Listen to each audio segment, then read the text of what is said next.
નમસ્કાર, આપ જોઈ રહ્યા છો નેશન પ્લસ ન્યૂઝ. હું છું આપની સાથે હેતલ ભગત. દેવહાટ પ્રાથમિક આરોગ્ય કેન્દ્ર ખાતે ટીબીના સારવાર લેતા દર્દીઓના જનજાગૃતિ અભિયાનના ભાગરૂપે ટીબી રોગ તેમજ હેપેટાઇટિસ વાયરસ વિશેની માહિતી આપવા માટે એક અગત્યની બેઠક મળી હતી.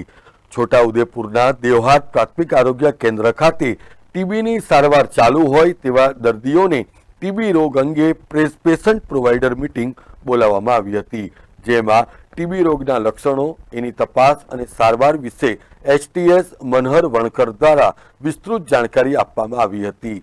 જિલ્લા ક્ષય અધિકારી ડોક્ટર ભરતસિંહ ચૌહાણના માર્ગદર્શન હેઠળ ટીબી રોગના દર્દીઓ માટે સરકાર દ્વારા નિઃશુલ્ક મળતી સેવાઓ, સારવાર તેમજ નિક્ષય પોષણ સહાય યોજના અંતર્ગત દર્દીઓના બેંક એકાઉન્ટમાં દર મહિને જમા કરાવવામાં આવતા નાણાં અને ટ્રાઇબલ દર્દી માટે મળતી સહાય અંગેની પણ વિસ્તૃત માહિતી આપવામાં આવી હતી.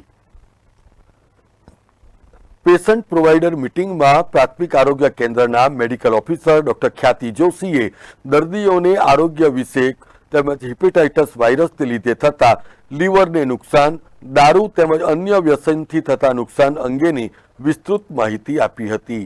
Rehan Patel, nation plus news, Chhota Udepur. સમાચારોના સતત અપડેટ મેળવવા માટે અમારી નેશન પ્લસ ન્યૂઝની યુટ્યુબ ચેનલને સબસ્ક્રાઇબ કરો, બેલ આઇકન દબાવો અને જોડાયેલા રહો ફેસબુક, ઇન્સ્ટાગ્રામ અને ટ્વિટર પર.